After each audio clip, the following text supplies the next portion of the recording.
tidak sejajar. Assalamualaikum warahmatullahi ta'ala wabarakatuh. Waalaikumsalam warahmatullahi wabarakatuh. Maulaya sholli wa sallim daiman abada ala habibika khairil khalqi kullihim.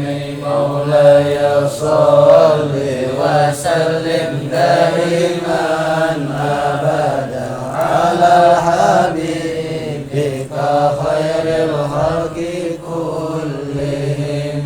Maulaya sholli wa sallim daiman abada ala habibika khairil khalqi kullihim. Allahumma sholli wa sallim wa barik alaihi wa alihi. Alhamdulillah. Alhamdulillahilladzi arsala rasulahu bil huda wa dinil haqq liyudhhirahu 'ala dini kullihi walau Alhamdulillahilladzi hadana bi'abdihi al-mukhtar man da'ana ilayhi bil idni wa qad nadana labbaika ya man dallana wa hadana. Allahumma salli wa sallim wa barik ala sayyidina Muhammadin miftahi babi rahmatillah adada ma fi ilmillah salatan wa salaman daimaini bidawami mulkillah wa ala alihi wa sahbihi adada kulli dharratin alfa marrah.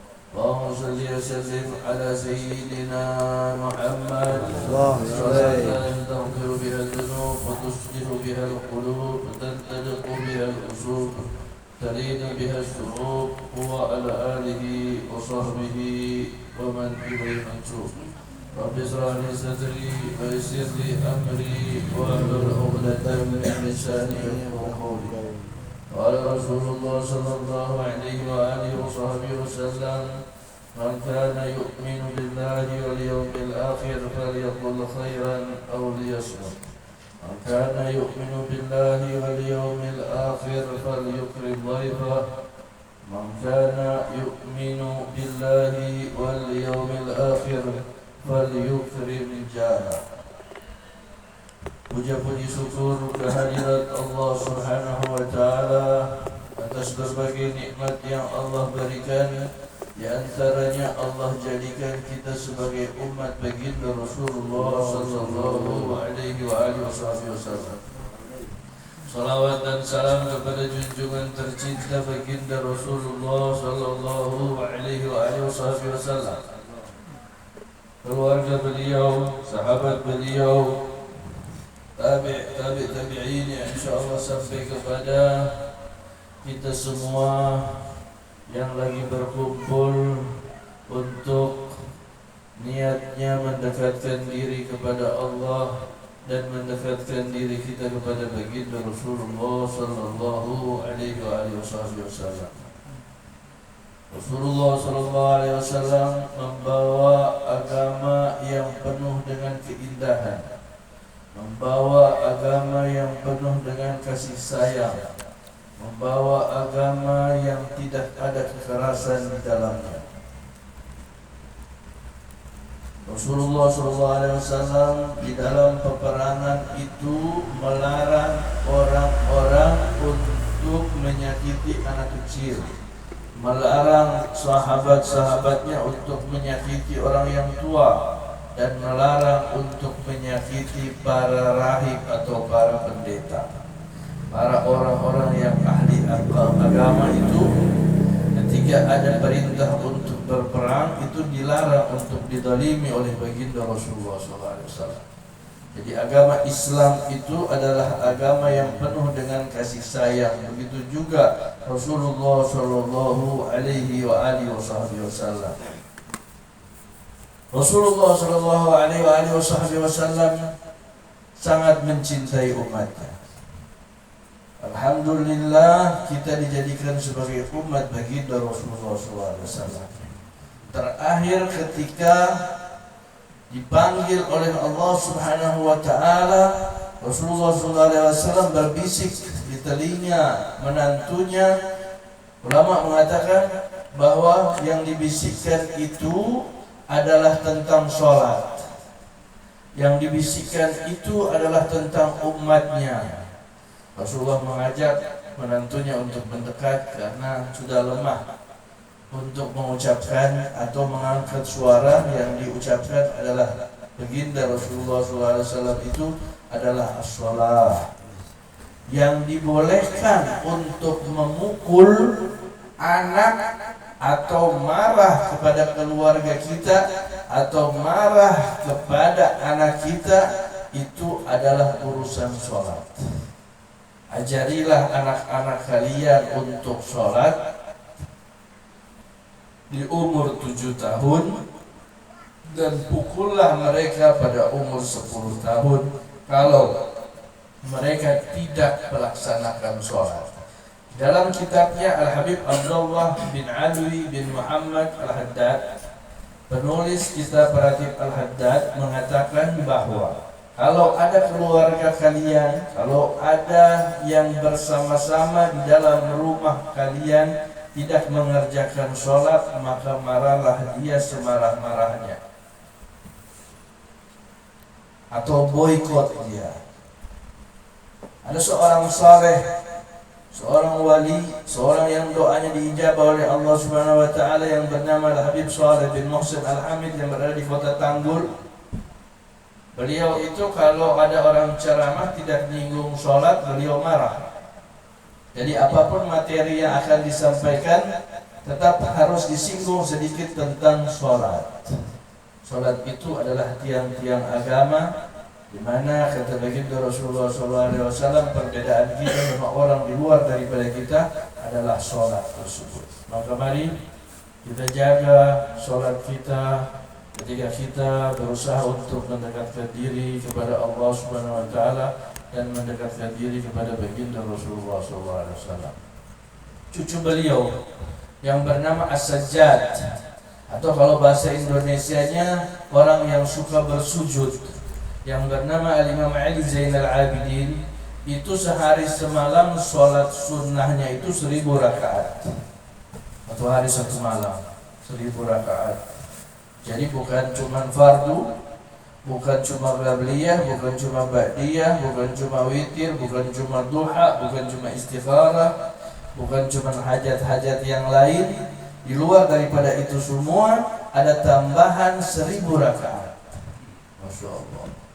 Seorang ulama salehah yang berada di kota Mesir yang bernama Rabi'atul Adawiyah, itu juga amal ibadahnya 1000 rakaat sehari semalam. Masya Allah.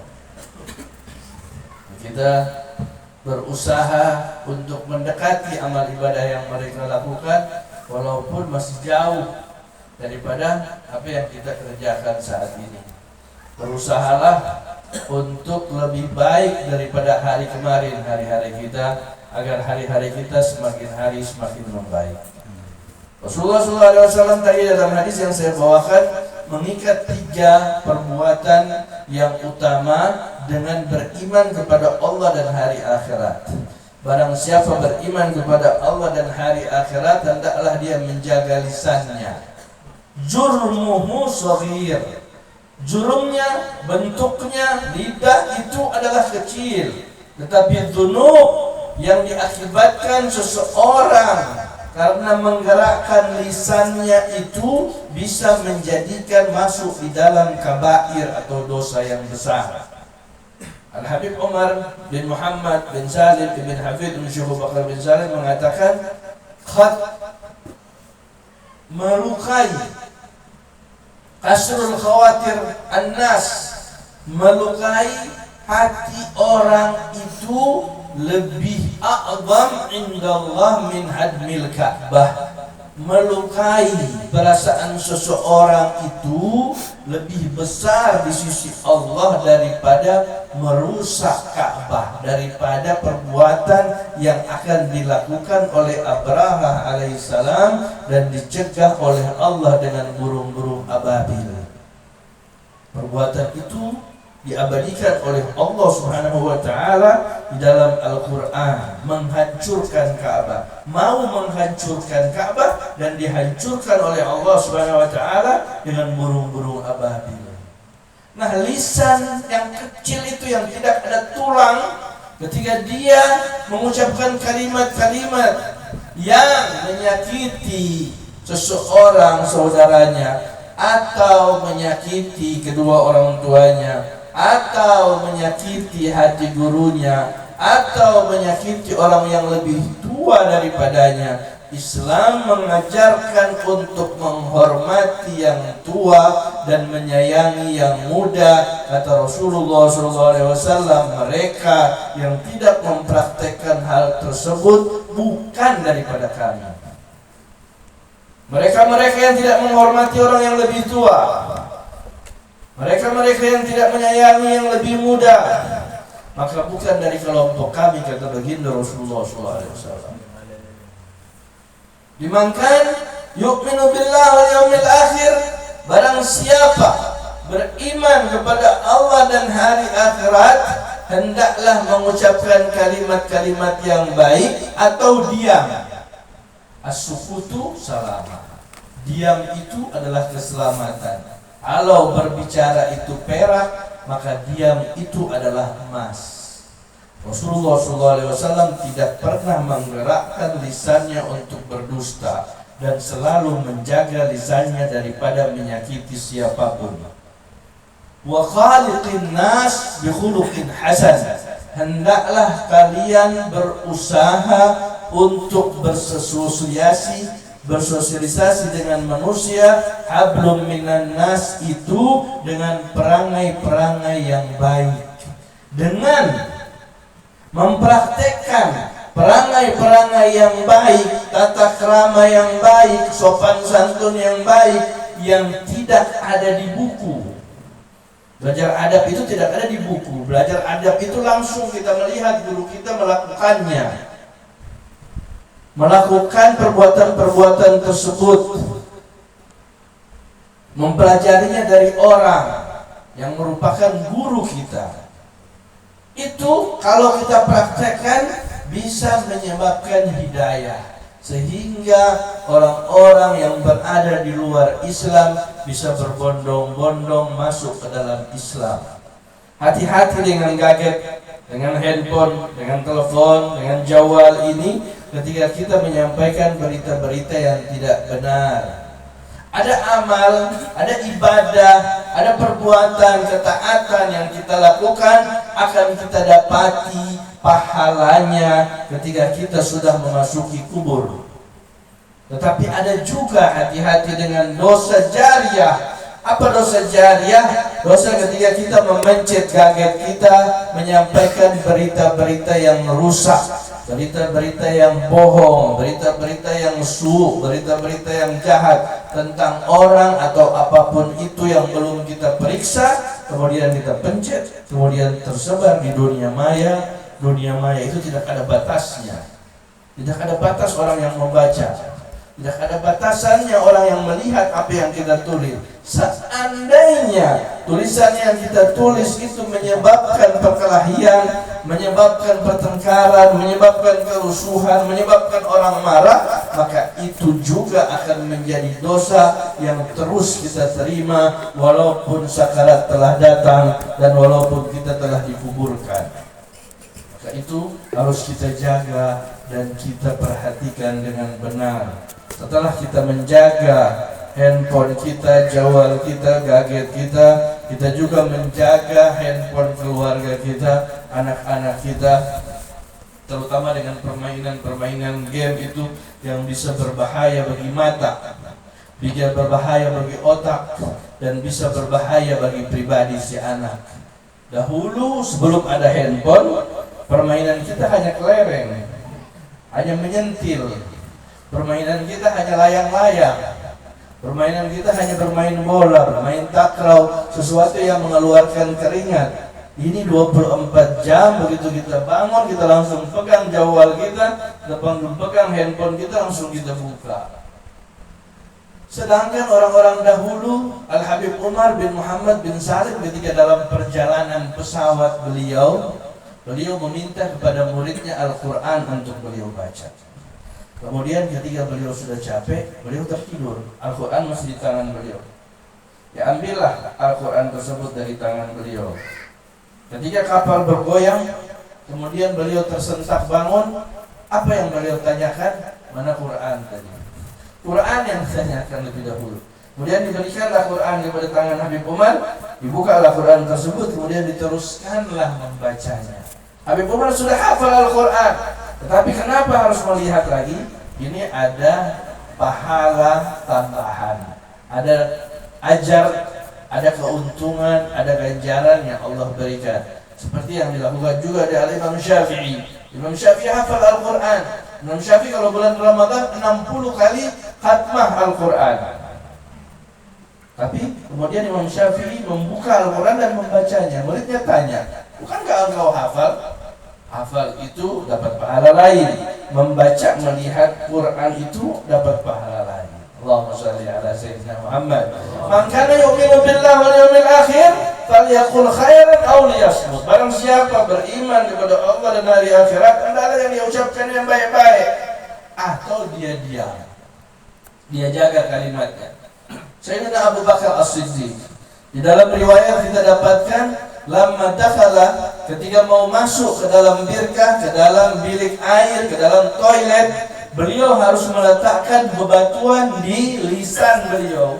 Kenapa? Karena lisan beliau itu sudah beliau didik untuk selalu berzikir kepada Allah Subhanahu wa taala. Ratban bi dzikrillah, ratban bistighfar, ratban bi sholati ala Rasulillah sallallahu alaihi wasallam. Selalu basah untuk berzikir kepada Allah, selalu basah untuk beristighfar, selalu basah untuk berselawat kepada baginda Rasulullah sallallahu alaihi wasallam.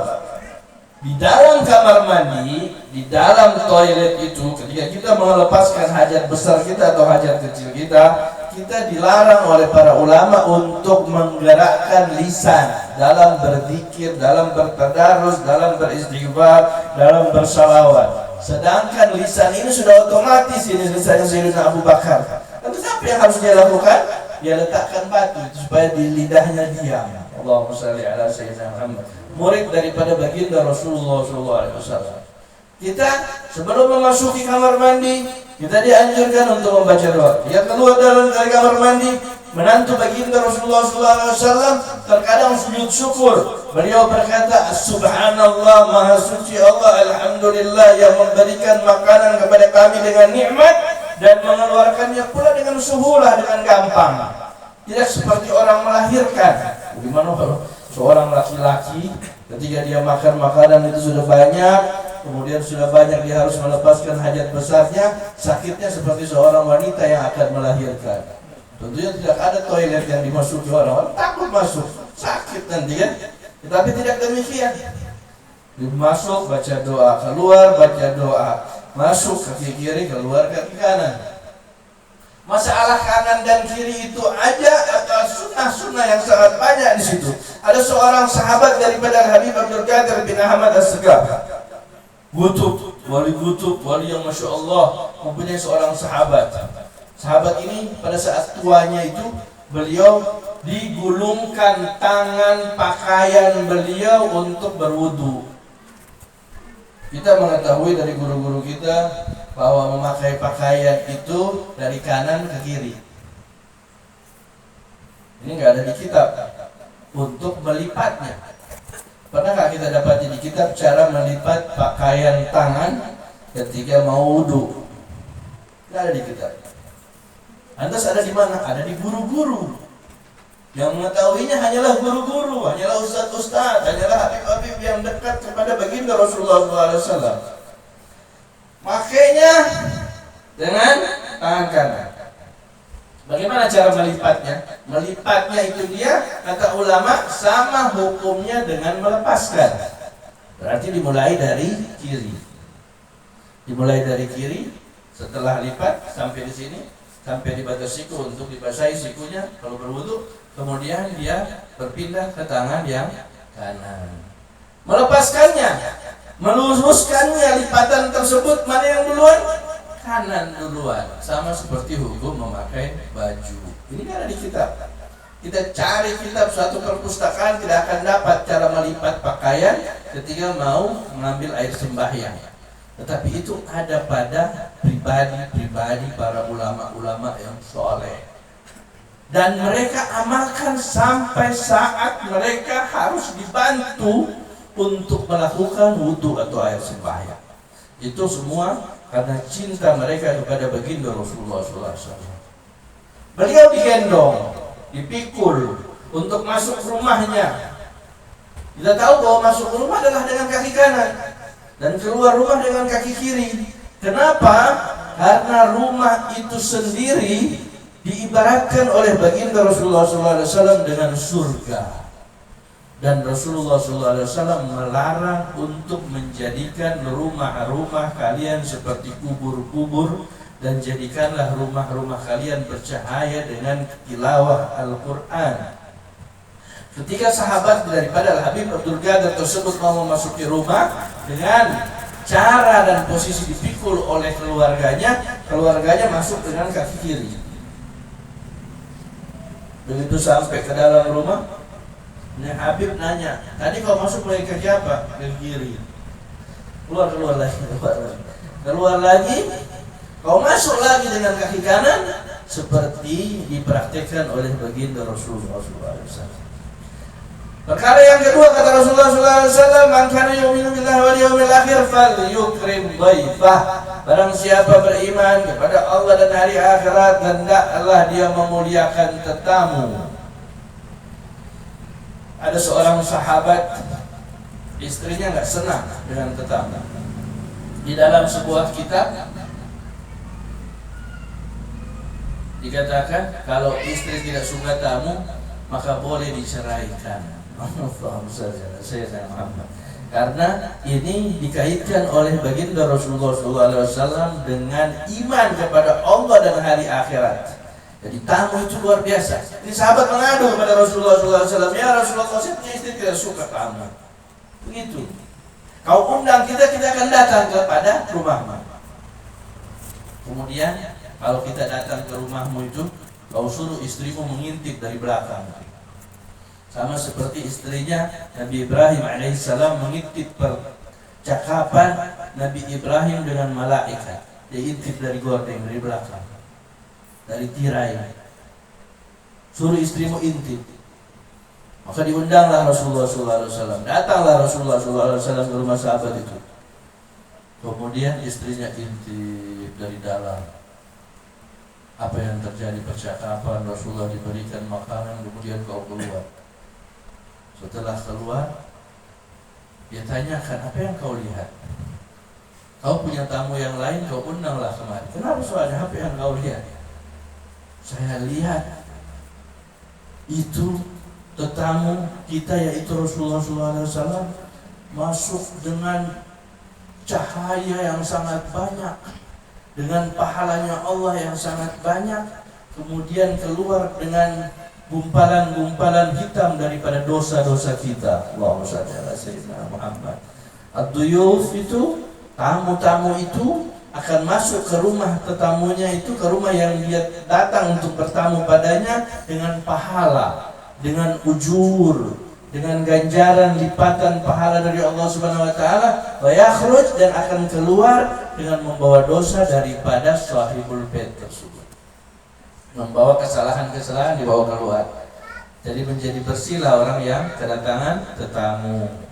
Kemudian yang ketiga, berkata baginda Rasulullah SAW, "Man kana yu'minu billahi wal yawmil akhir falyukrim dhaifah, falyukrim jarah."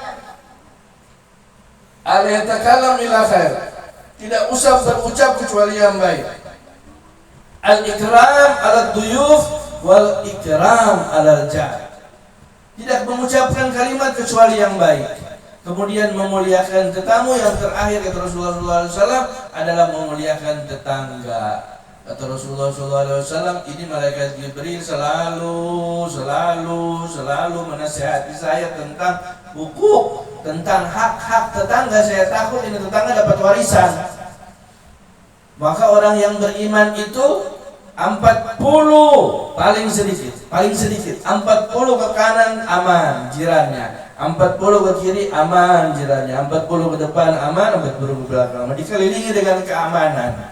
Seorang yang beriman kepada Allah dan hari akhirat tidak akan meninggalkan tetangganya dalam keadaan susah.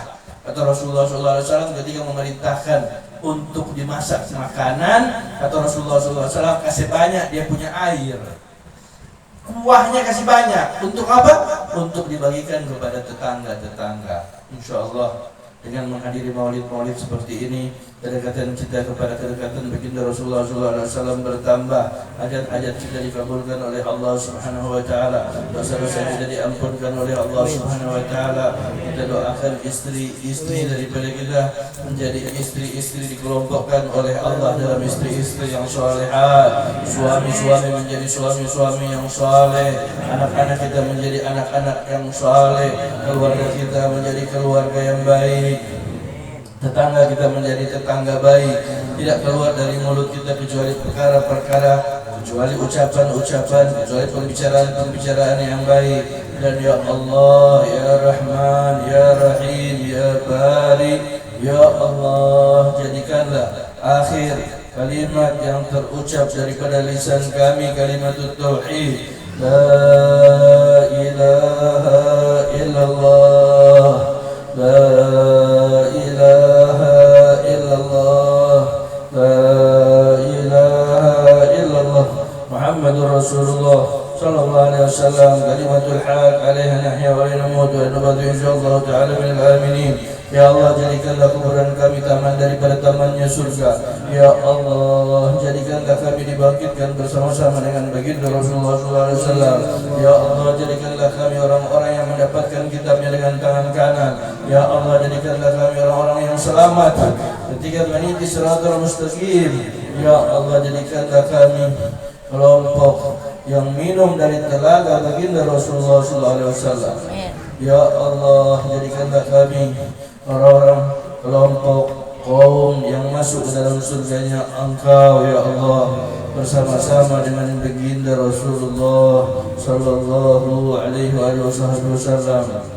Ya Rabb, ya Rahman, ya Rahim, ya Allah, ya Rahman, ya Rahim. Maulaya salli wa sallim daiman abada ala habibika khairil khalqi kullihim. Maulaya salli wa sallim daiman abada ala habibika khairil khalqi kullihim. Maulaya salli wa sallim